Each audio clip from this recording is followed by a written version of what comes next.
Hello friends, this is Satyendra Baghel. Welcome to my YouTube channel Satyendra Baghel education.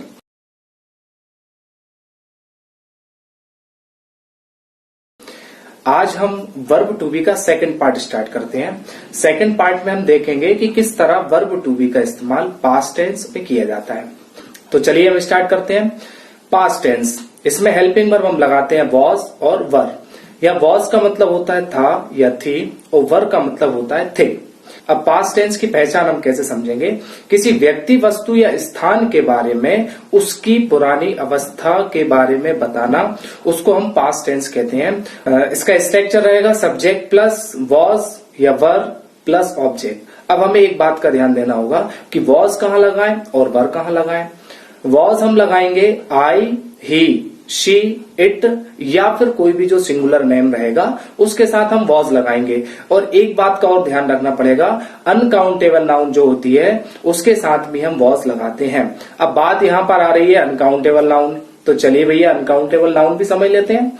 Uncountable noun ऐसी noun जिन्हें numbers या फिर संख्या के साथ ना गिन सकें। जैसे 1 2 3 करके 1 2 3 4 लगा के यदि हम किसी नाउन को नहीं गिन सकते हैं, उस नाउन को बोला जाता है अनकाउंटेबल नाउन। जैसे फॉर एग्जाम्पल कोई भी लिक्विड की चीज है या पाउडर है या गैस है, उसको हम 1 2 3 करके काउंट नहीं कर सकते। जैसे एग्जाम्पल मैं कहूं कि वाटर, पानी, मैं कहूं 1 पानी, 1 वाटर, 2 वाटर, 3 वाटर, ऐसा होता है क्या? नहीं होता। तो ऐसी नाउन जिनको 1 2 3 करके हम काउंट ना कर सके उसको कहा जाता है अनकाउंटेबल नाउन।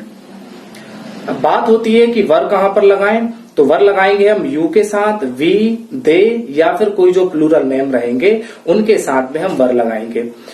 अब इसका अफर्मेटिव सेंटेंस में स्ट्रक्चर देखते हैं। इसका अफर्मेटिव सेंटेंस में स्ट्रक्चर होगा subject plus was were plus object. पहला सेंटेंस है हमारा आई वॉज रेडी, मैं तैयार था। अब यदि हिंदी से आपको इंग्लिश में कन्वर्ट करना हो तो सीधी सी बात है, आप सबसे पहले क्या देखेंगे? सब्जेक्ट। सब्जेक्ट इसमें क्या है? मैं के लिए हम क्या लगाएंगे? आई। फिर आपको लास्ट वाला वर्ड देखना है। लास्ट वाला वर्ड यहां पर दिया है था का मतलब या तो वॉज लगेगा या फिर वर लगेगा। अब यहां सब्जेक्ट आई है तो आई के साथ हम क्या लगाएंगे? वॉज लगाएंगे। और तैयार होने को क्या कहते हैं? रेडी। तो क्या हो जाएगा? आई वॉज रेडी। तो आपको कोई भी सेंटेंस बनाने के लिए पहले सब्जेक्ट चाहिए, फिर हेल्पिंग वर्ब चाहिए, इसके बाद में आपको क्या चाहिए? ऑब्जेक्ट चाहिए। दूसरा सेंटेंस है राम वॉज अब्सेंट, राम अनुपस्थित था। यहां पर राम सिंगुलर है इसलिए हमने यहां पर वॉज लगाया है। तीसरा सेंटेंस है he was a farmer. Farmer का मतलब क्या होता है? किसान, वह एक किसान था। चौथा सेंटेंस है यू वर डॉक्टर, आप डॉक्टर थे। अब यहां पर फोर्थ और फिफ्थ सेंटेंस पे हमें ध्यान देना होगा। फोर्थ सेंटेंस है कि आप डॉक्टर थे, मतलब यहां पर केवल एक डॉक्टर के बारे में बात चल रही है, केवल आपके बारे में बात चल रही है। यहां पर कोई एक पर्सन है इसलिए हमने यहां पर डॉक्टर के साथ एस नहीं लगाया है। पांचवा जो हमारा सेंटेंस है उसमें क्या लिखा है? You were doctors. अब यहां पर एस क्यों लगाया? क्योंकि यहां पर एक डॉक्टर नहीं है, यहां पर बहुत सारे डॉक्टर हैं, तो इसलिए क्या हो जाएगा? यू वर डॉक्टर्स, आप लोग डॉक्टर थे। सिक्स्थ सेंटेंस है Ram and Raja were friends. अब यहां सब्जेक्ट दो हैं, एक राम है और दूसरा कौन है? राजा है। तो यहां पर कितने लोगों की बात हो गई? दो लोगों की बात हो गई है। एक राम के बारे में बात हो रही है और एक राजा के बारे में बात हो रही है। तो इसलिए ये हमारा सब्जेक्ट यहां पर क्या होगा? प्लूरल सब्जेक्ट होगा, इसलिए हम यहां पर क्या लगाएंगे? वर। तो क्या होगा? राम और राजा मित्र थे। 7 सेंटेंस आता है मिल्क वॉज स्वीट। स्वीट का मतलब क्या होता है? मीठा होना। अब यहां पर जो मिल्क है, मिल्क क्या है आपका? मिल्क अनकाउंटेबल नाउन है। क्यों? क्योंकि मिल्क को थोड़ी गिन सकते हैं हम, मिल्क तो लिक्विड फॉर्म है ना भैया। हमने अभी आपको बताया था अनकाउंटेबल नाउन क्या होती है? ऐसी नाउन जिनको संख्या के साथ ना गिन सके उसको हम क्या बोलेंगे? Uncountable noun. इसलिए यहां पर हमने मिल्क के साथ क्या लगाया है? वॉज लगाया है। अब देखिए स्वीट, स्पेलिंग का अंतर है। एक सबसे पहले शुरू में लिखा है स्वेट, SWEAT। स्वेट का मतलब होता है पसीना और स्वीट का मतलब केवल एक ही जगह पर ई लगा दीजिएगा तो क्या बन जाएगा? स्वीट। और स्वीट का मतलब क्या होता है? मीठा। ये दोनों वर्ब को आपको ध्यान से याद रखना है। अब कुछ इसकी एक्सरसाइज कर लेते हैं। I was ready, we were ready. I was ready, मैं तैयार था। दूसरा सेंटेंस है वी वर रेडी, हम तैयार थे। देखिए आई सब्जेक्ट आया है इसलिए हमने वॉज लगाया है, वी सब्जेक्ट आया इसलिए हम क्या लगाएंगे, वर लगाएंगे। थर्ड आता है तुम लाचार थे, यू वर हेल्पलेस, हेल्पलेस का मतलब होता है लाचार होना। राम थका था तो राम वॉज टायर्ड, टायर्ड का मतलब होता है थका हुआ होना। मैं उदास था, आई वॉज सैड। वह लंबा था, ही वॉज टेल। अब नेगेटिव सेंटेंस की हम बात करते हैं। तो मैंने आपको पिछली वर्ब टू बी पार्ट 1 की वीडियो में बताया था कि नेगेटिव सेंटेंस हम कैसे बनाते हैं। तो एक बार फिर से मैं आपको रिमाइंड कराता हूं। नेगेटिव सेंटेंस बनाने के लिए आपको हेल्पिंग वर्ब के बाद में नॉट लगाना है। अब यहां पर हेल्पिंग वर्ब क्या है, वॉज या वर। तो इसका स्ट्रक्चर क्या होगा, सब्जेक्ट प्लस वॉज या वर प्लस नॉट प्लस ऑब्जेक्ट, ये आपका स्ट्रक्चर रहेगा। अब यहां पर 3 सेंटेंस हम लेते हैं। अब इन तीनों सेंटेंस के हम नेगेटिव बनाएंगे।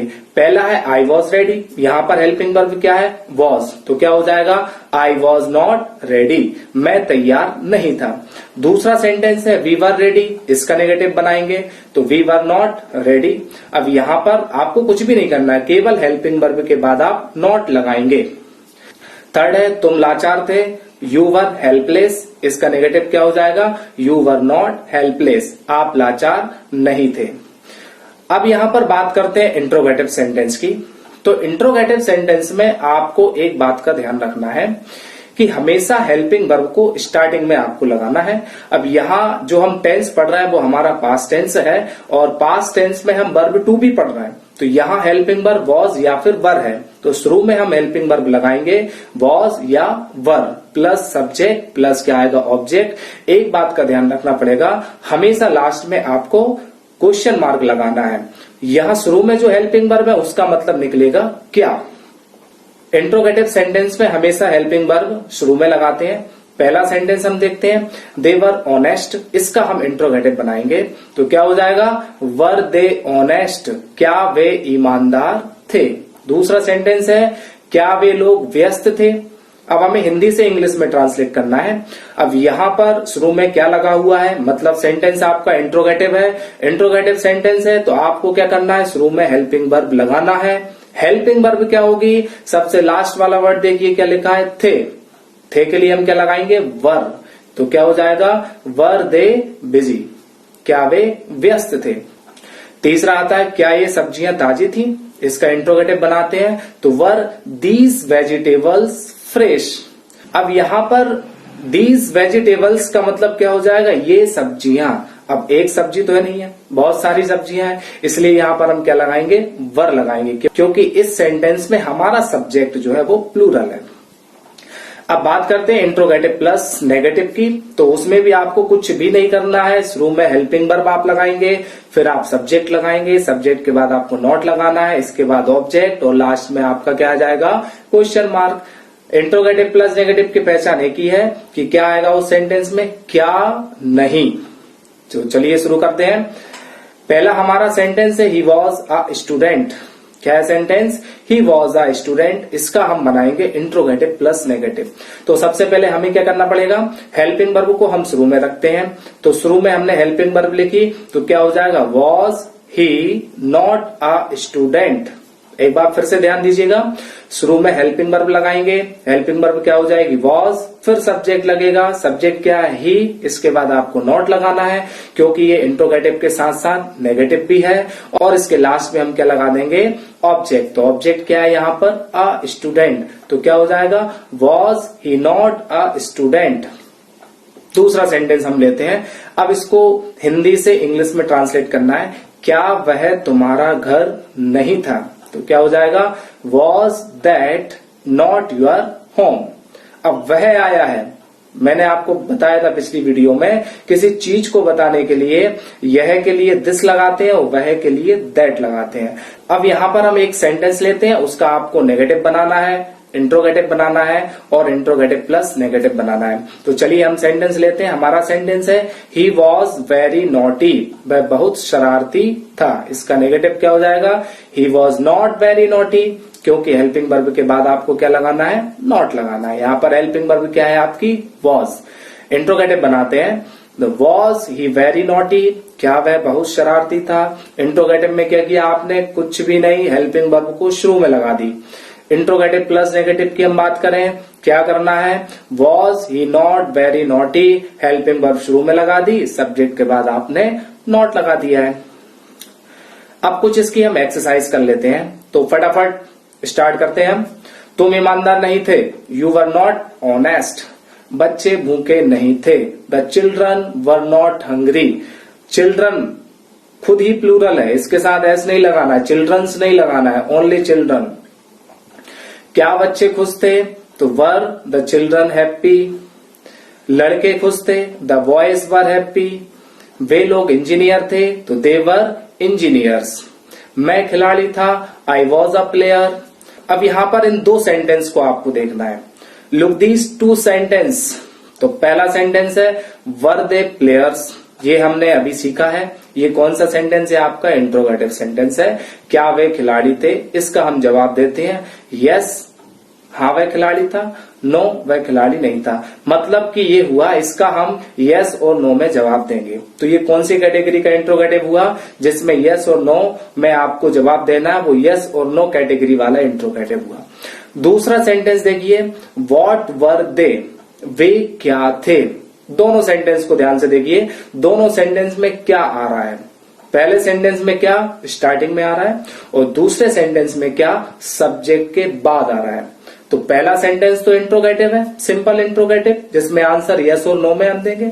लेकिन जो दूसरा सेंटेंस जो है वो WH वर्ड वाला है, क्वेश्चन वर्ड वाला है, जिसमें कि आपको एक अलग से ही आंसर देना पड़ेगा। जैसे क्वेश्चन किया कि व्हाट वर दे, वे क्या थे, तो आप यस और नो में जवाब नहीं देंगे, यस और नो नहीं बोलेंगे, आपको जवाब देना पड़ेगा कुछ ना कुछ। जैसे एग्जाम्पल यहां पर हमने एक आंसर दिया है कि दे वर प्लेयर्स, वे प्लेयर्स थे, मतलब वे खिलाड़ी थे।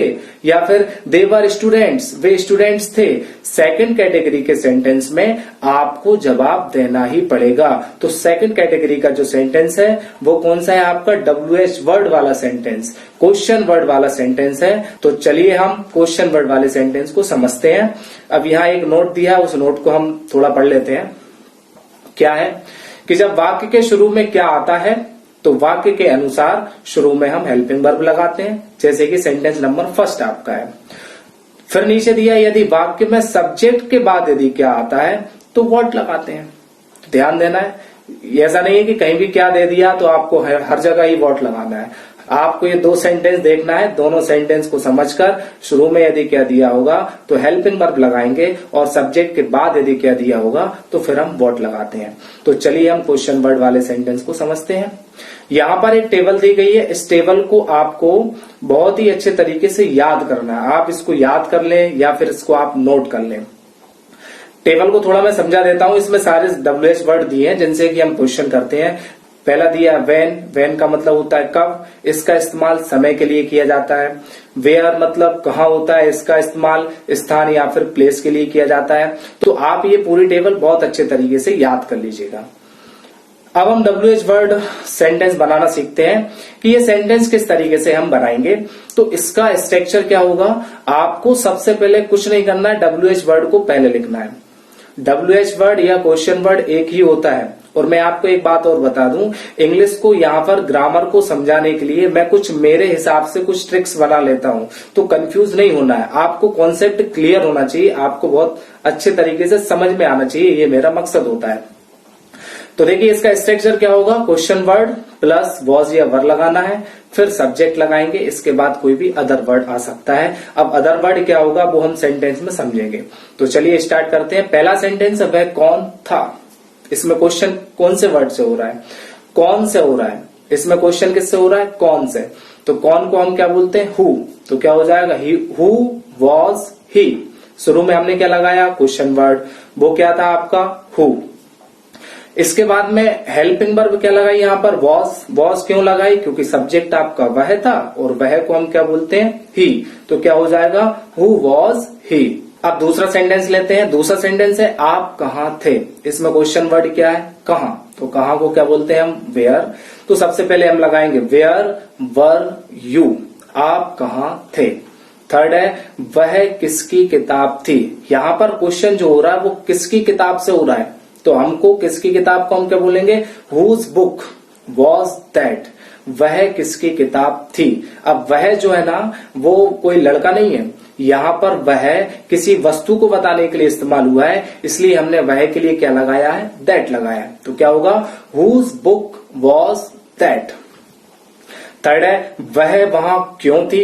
इसमें क्वेश्चन क्या है, इसमें किस वर्ड से क्वेश्चन किया जा रहा है, इसमें क्यों से क्वेश्चन हम कर रहे हैं, तो क्यों को हम क्या बोलते हैं, वाई।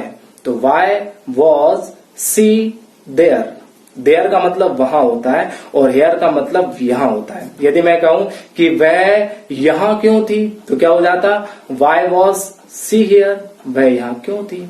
पांचवा है आपका, यह किसका पेन था, तो किसका पेन के लिए हम क्या बोलेंगे, हुज पेन वॉज दिस, यह के लिए हम क्या लगाएंगे, दिस। सिक्स्थ सेंटेंस है, आप उस समय घर पर क्यों नहीं थे। अब यहां पर देखिए उस समय के लिए हम क्या लगाएंगे, दैट टाइम, क्योंकि उस समय मतलब वह समय। क्वेश्चन हम किससे कर रहे हैं, क्यों से, तो क्यों के लिए हम क्या लगाएंगे, वाई। तो why were you not at home that time, आप उस समय घर में क्यों नहीं थे। गन्ना कैसा था, कैसे के लिए हम क्या लगाएंगे, how. How was sugar cane, भगवान जाने पिछली साल ही पिया था, इस साल तो पी नहीं पाए।